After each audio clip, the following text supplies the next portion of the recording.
Assalamualaikum warahmatullahi wabarakatuh. Bertemu lagi dengan saya, Ibu Fitria. Ya, kali ini saya akan membahas materi tentang unsur fisik dan unsur batin puisi serta jenis-jenis puisi.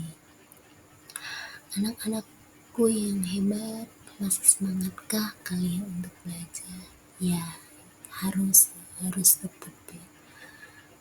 Saya pun sebagai guru dan kita pun sebagai pendidik harus melek informasi. Kenapa? Karena sekarang udah zaman era digital. Kita diharuskan mengikuti perkembangan zaman ya. Kalau kita tidak mengikuti, kita akan ketinggalan. Sama halnya dengan kalian. Ketika kalian tidak mau belajar, tidak mencari informasi baru, kalian akan ketinggalan ya. Oke. Yuk kita sama-sama belajar dan mencari informasi baru.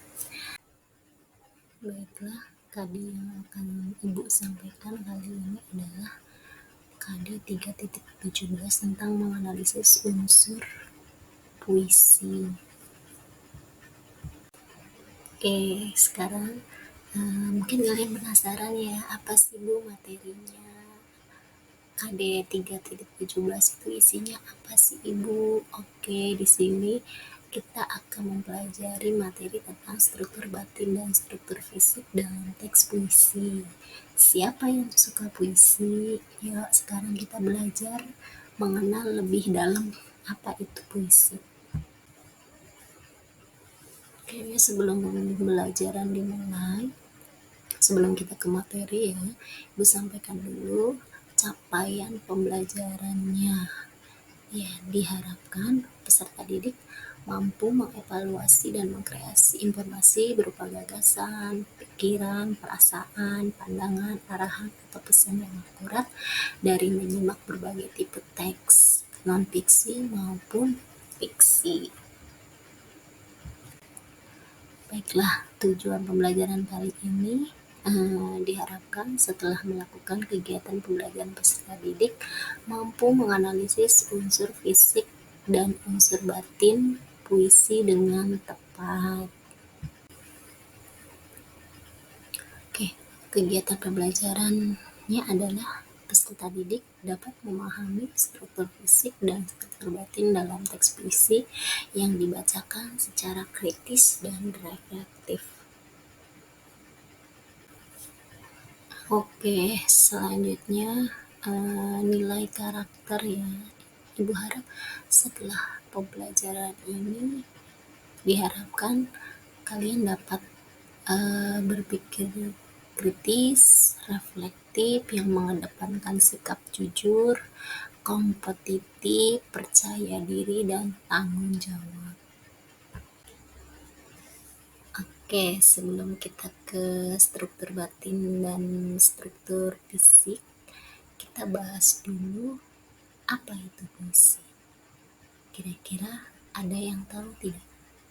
Puisi itu apa sih? Oke, ini dia puisi. Puisi merupakan karya sastra yang berisi ungkapan hati seseorang yang dikemas menggunakan bahasa yang imajinatif, padat makna, dan memiliki keterikatan terhadap struktur fisik dan struktur batin puisi. Puisi juga bisa disebut dengan sebuah rangkaian kata yang indah yang terikat oleh bait, syair, rima, dan nada. Baiklah, selanjutnya kita masuk ke struktur puisi. Struktur puisi dibagi menjadi dua, ada struktur fisik dan struktur batin. Di dalam struktur fisik puisi ada diksi atau pilihan kata, ada kata konkret, kata kiasan atau lambang, ada imaji. Imaji itu merupakan kata-kata yang berkaitan dengan indrawi, kemudian ada majas atau bahasa hiasan, ada bunyi berkaitan dengan rima dan irama, dan yang terakhir ada tipografi, perwajahan, atau bentuk puisi. Oke, tadi sudah dibahas tentang unsur fisik puisi ya. Kita bahas lebih dalam lagi. Ya, tadi diksi. Diksi itu kan pilihan kata yang digunakan oleh penyair dalam puisinya. Kemudian imaji. Kalau imaji di sini kan unsur yang melibatkan penggunaan indera manusia. Bisa contohnya penglihatan, penciuman, perasaan atau rasa ya. Kemudian ada kata konkret. Kata konkret itu merupakan kata yang memungkinkan terjadinya imaji.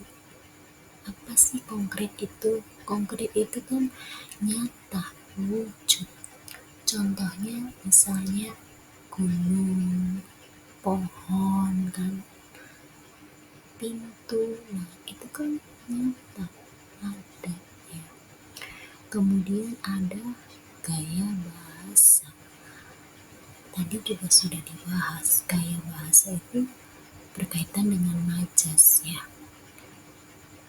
Penggunaan bahasa yang bersifat seolah-olah menghidupkan atau menimbulkan konotasi dengan menggunakan bahasa figuratif. Oke. Majas yang ada di dalam puisi biasanya majas metafora, kemudian majas personifikasi. Banyak kan puisi yang kayak menggambarkan benda mati seolah-olah hidup. Nah, itu personifikasi sering muncul. Kemudian ada majas hiperbola, itu yang dinamakan dengan majas atau gaya bahasa. Kemudian ada rima. Tadi juga sudah dibahas. Rima itu merupakan persamaan bunyi yang berbunyi AB AB A A A A. Nah, itu yang dimaksud rima ya. Kemudian ada tipografi. Tipografi di sini adalah tadi juga sudah dibahas. Ini biar lebih jelas lagi ya. Tipe itu berkaitan dengan bentuk. Bentuk puisi itu kan banyak, tidak hanya panjang dan lebar. Ada yang bentuknya cicak, kemudian ada yang berbentuk payung, ada yang berbentuk kerucut. Nah, itu yang dimaksud dengan tipografi.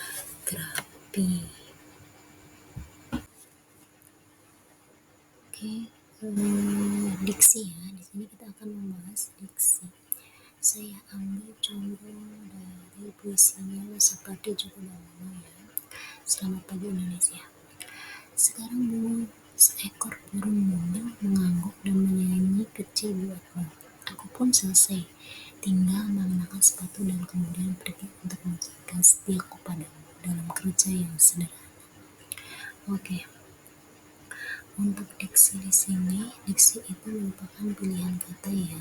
Nah, diksi di dalam puisi Selamat Pagi Indonesia ini adalah kata muli yang disandingkan dengan kata guru.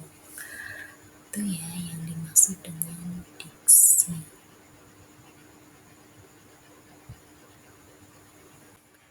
Oke, baiklah. Di sini kita belajar menganalisis atau mencari kata konkret ya.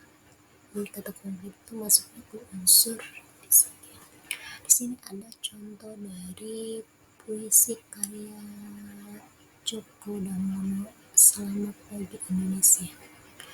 Seekor burung mungil mengangguk dan menyanyi kecil buatmu. Aku pun sudah selesai, tinggal mengenakan sepatu dan kemudian pergi untuk mewujudkan setiaku padamu dalam kerja yang sederhana. Nah, oke, kita cari kata konkret di sini. Kata konkret itu kan berkaitan dengan sesuatu yang nyata atau wujud ya. Oke, lebih sederhana lagi, kata konkret itu digunakan dalam menggambarkan objek yang terlihat. Itu lebih sederhananya ya, oleh mata dan bisa dirasakan panca indera. Contohnya di sini ada itu tumbuhan, manusia, hewan. Itu yang dimaksud dengan konflik. Oke, kita coba yang imaji ya. Imaji itu merupakan unsur yang melibatkan indera manusia. Tadi juga sudah kita bahas bahwa yang namanya imaji itu berkaitan dengan indera seperti penglihatan, penciuman ya. Oke. Di sini saya ambil contoh puisi karya Sapardi Djoko Damono ya, yang berjudul Aku Ingin. Aku ingin mencintaimu dengan sederhana, dengan kata yang tak sempat diucap, kayu kepada api yang menjadikan abu. Aku ingin mencintaimu dengan sederhana, dengan isyarat yang tak sempat disampaikan awan kepada hujan, yang menjadi tiada.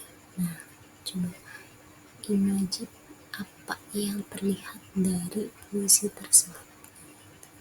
Imajin perasaan bisa dilihat pada aku ingin mencintaimu dengan sederhana ya. Kalimat ini menunjukkan bahwa penulis ini ingin mencintai seseorang itu dengan apa adanya, melalui perasaannya. Itu yang dimaksud dengan iman.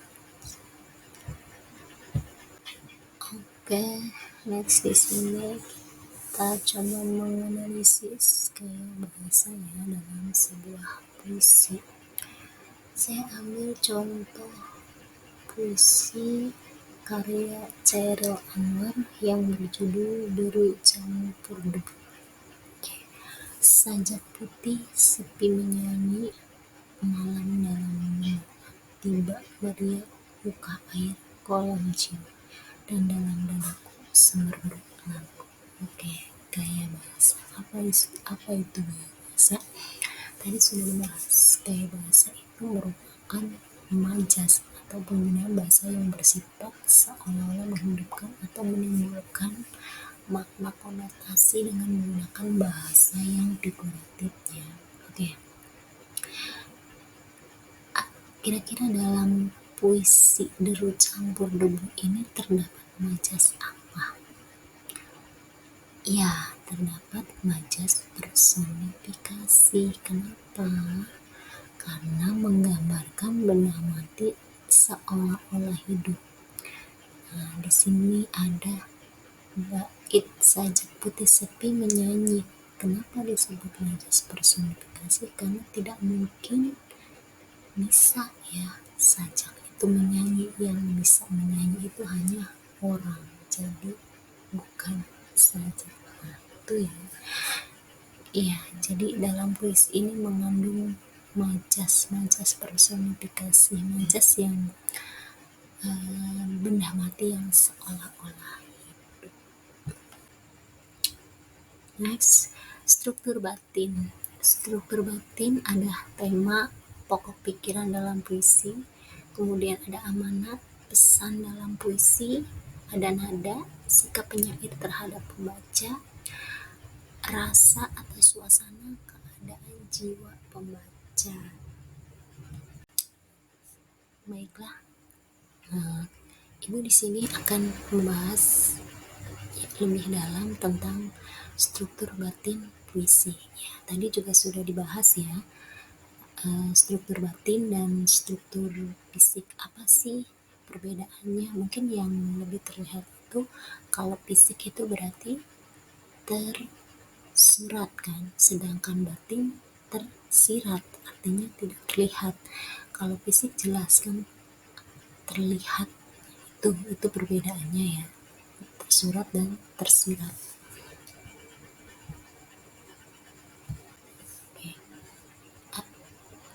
Oke, kali ini kita membahas tema dalam puisi. Apa sih tema itu? Tema itu kan luas. Tema itu yang menjiwai seluruh isi paragraf. Nah, kita di sini membahas tema yang ada di dalam puisi. Ada temanya tentang ketuhanan. Berarti puisinya mengandung pengalaman religi, bisa jadi ucapan rasa syukur, berdoa atau beribadah kepada Tuhannya. Itu ya tema yang berkaitan dengan ketuhanan. Kemudian yang kedua ada tema yang berkaitan dengan percintaan. puisinya menggambarkan perasaan hati dua insan, bisa dalam bentuk rasa khawatir, cemburu, sedih, rindu, kemudian kecewa, itu bisa. Kemudian ada tema kepahlawanan. Bagaimana isinya? Jelas. Berarti berisi tentang mengenang perjuangan dan jasa-jasa pahlawan atau serta rasa nasionalisme terhadap bangsa. Itu ya tema dalam puisi. Oke, selanjutnya ada amanat. Amanat dalam puisi itu apa sih? Sama. Amanat itu merupakan pesan yang disampaikan penulis terhadap isi dari puisi tersebut. Biasanya yang berisi kalimat-kalimat positif ya. Contoh misalnya ada manusia hendaknya bertobat pada Tuhan, belajar yang rajin dalam meraih cita-cita. Kemudian kewajiban memperjuangkan hak asasi manusia, menolong sesama dengan apa yang kita punya, dan mengucapkan rasa syukur atas anugerah Tuhan. Itu ya amanat dalam sebuah puisi. Ya, kemudian ada rasa. Rasa dalam puisi. Rasa berarti kan perasaan, sama ya. Ada perasaan rindu, senandung, doa, gundah, hati, jiwa, kisah kasihnya di negeri orang, rantau, berjuang, peluang, memerah, kobaran, aspirasi, anak cucu, ruang politik, adu jotos, dan masih banyak yang lainnya. Itu contoh rasa dalam puisi. Suasana dalam puisi ya. Suasana itu menggambarkan perasaan sang penulis. Ya, suasananya bisa berupa dalam keadaan senang, bahagia, sedih, haru, berontak, dendam, kecewa, cemburu, rindu, semangat. Nah, itu beberapa suasana dalam puisi ya, sedikit contoh. Oke, coba sekarang kita gabungkan ya kata-kata tadi menjadi sebuah kalimat yang ada dalam puisi. Yang tadi juga ada contoh kerinduan. Kita buat kalimatnya. Di sini berarti kerinduan kepada orang terkasih. Nah, itu bisa menggambarkan rasa dalam puisi itu. Kemudian tadi juga ada di negeri orang ya. Kita buat sebuah kalimatnya, nasib perantau di negeri orang. Nah, kemudian ada aspirasi tadi juga. Ya, kita coba membuat kalimatnya. Ada mengutarakan aspirasi untuk kepentingan masyarakat. Kemudian ada lagi tadi yang berkaitan dengan kepahlawanan ya. Iya, atau perjuangan. Nah, di sini kita buat rasanya untuk lebih dalam ya, perjuangan dalam mempertahankan kehormatan bangsa. Nah, itu yang dimaksud dengan rasa dalam puisi. Oke, puisi itu dibagi menjadi dua. Ada puisi lama dan ada puisi baru. Apa sih Bu bedanya puisi lama dengan puisi baru? Next, kita lanjut. Oke, next. Ini jenis-jenis puisi lama. Ada mantra, ada pantun, ada karmina, seloka, gurindam, syair, dan talibun.